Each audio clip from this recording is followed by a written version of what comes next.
Alain Joyandet, secrétaire d'État à la coopération et à la francophonie, est l'invité de TV5 Monde. Bonjour Monsieur le Ministre. Bonjour. Merci d'être notre invité. D'abord, on a des craintes pour les Français installés au Gabon. Est-ce que véritablement aucun Français n'est menacé?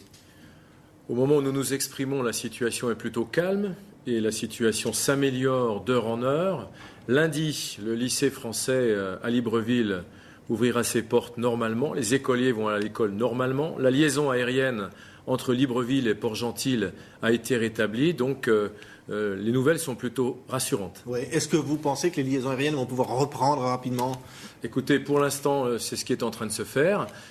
Par ailleurs, les ressortissants français, jusqu'alors, à l'exception d'un certain nombre d'incidents qui ont vraiment été tous sur la zone de Port-Gentil, qui ont d'ailleurs touché également le consulat français, à l'exception de cet endroit, c'est vrai, où il y a eu un certain nombre de problèmes. Pour le reste, la situation est plutôt sous contrôle. Mais vous restez mobilisé pour venir en aide aux Français si besoin est? Particulièrement attentif, puisque vous savez que nous avons une réponse graduée avec nos îlotiers.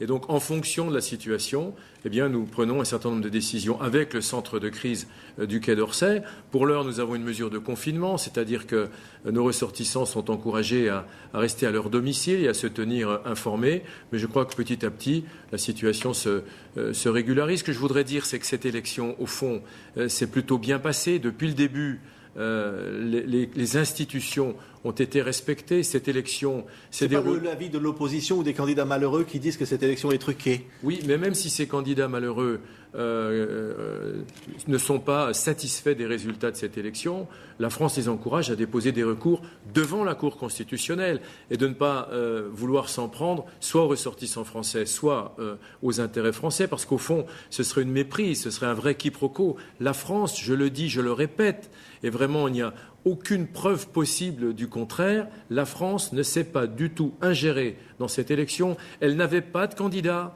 Elle a dit depuis le début, par la voix du président de la République, Nicolas Sarkozy, qu'elle soutiendrait après les élections et qu'elle travaillerait après les élections avec le président élu, quel qu'il soit. Oui, mais est-ce qu'on n'est pas allé trop vite? Le Parti socialiste, Martine Aubry, vous a accusé d'avoir reconnu trop vite Ali Bongo comme vainqueur, alors qu'il dit-elle, il aurait fallu attendre les recours.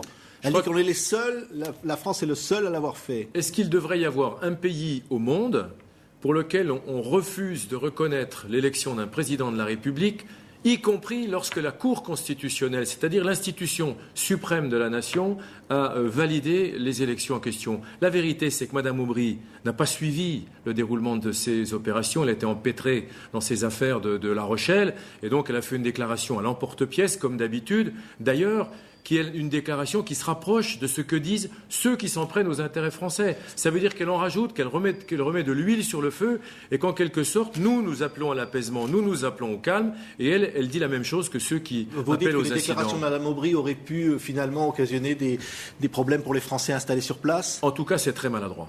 Oui.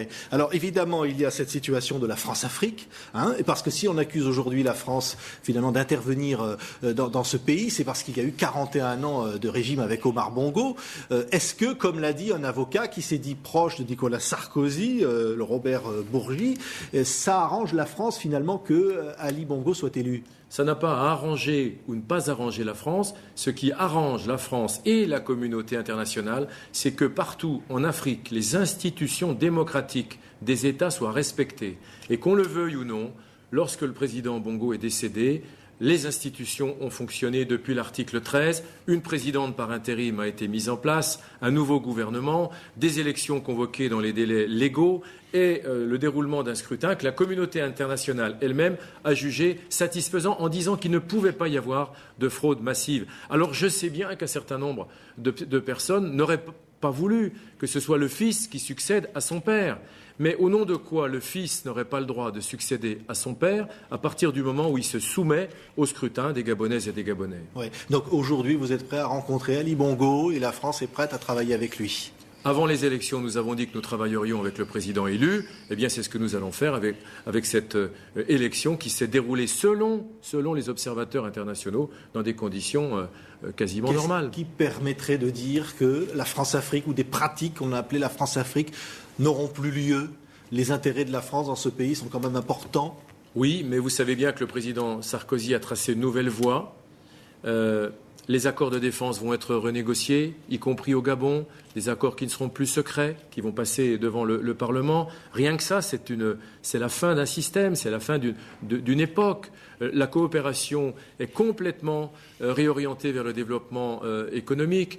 Et puis ce que l'on dit du Gabon n'est pas toujours vrai. Quand on dit que le Gabon est notre puits de pétrole, par exemple, et que l'on veut absolument préserver ce précaré, il faut savoir que c'est une autre compagnie qui n'est pas française, qui préserve la majorité du pétrole gabonais, et que Total va au Gabon pour 3% de son pétrole seulement. Il y a bien d'autres choses entre le Gabon et la France. Il y a 10 000 ressortissants. Il y a une longue histoire entre le Gabon et la France que nous avons envie de préserver, bien au-delà des questions du pétrole. Alors, 2 questions d'actualité, monsieur le secrétaire d'État à la coopération. D'abord, le président Kadhafi, le président libyen, vous êtes rendu en Libye il y a peu de temps, a fait des déclarations, finalement en disant qu'il fallait démanteler la Suisse. Il y a un conflit concernant 2 ressortissants, et vous êtes rendu sur place. Qu'est-ce que vous lui répondez ? Écoutez, vous n'attendez pas, j'imagine, qu'un membre de la diplomatie française commente de manière très sérieuse et détaillée ce genre de déclaration. Tout le monde connaît le président Kadhafi, qui a d'ailleurs une évolution qui est plutôt positive, qui est de plus en plus positive. Il sera d'ailleurs à la tribune des Nations Unies prochainement. Je me suis rendu récemment auprès de lui pour représenter Donc il ne faut pas accorder d'importance à cette déclaration. Mais je pense que le président Kadhafi fait un certain nombre de déclarations qui lui appartiennent. Encore un mot, évidemment, pour penser aux soldats français qui sont... il y avait d'ailleurs la journée des Français de l'étranger samedi au Sénat que vous avez présidé. Il y a parmi ces 1 400 000 Français vivant à l'étranger 12 500 militaires, dont un certain nombre sont en Afghanistan. Il y a eu un nouveau Français victime de cette guerre. Est-ce qu'il ne faut pas remettre en question finalement la présence de ce contingent français ? D'abord, j'ai une pensée pour nos militaires qui rayonnent dans le monde entier, souvent dans des conditions très difficiles, pratiquement toujours pour faire la paix, sur des opérations de maintien de la paix, ou de lutte contre un certain nombre de fléaux, comme le terrorisme notamment.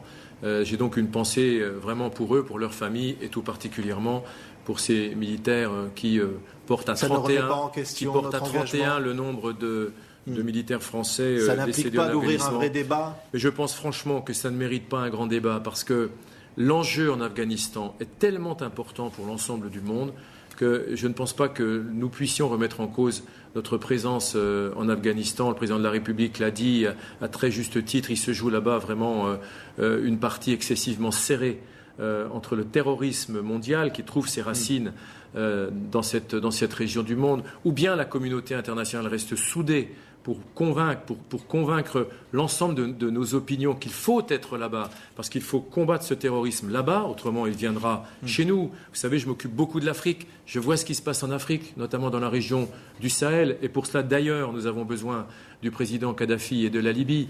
Donc vraiment il faut rester en Afghanistan tant que nous n'aurons pas convaincu l'ensemble des partenaires de cette région vraiment de s'unir contre ce terrorisme et de mettre fin à ce terrorisme. Merci Alain Joyandet, secrétaire d'État à la coopération et à la francophonie, d'avoir été l'invité de TV5 Monde.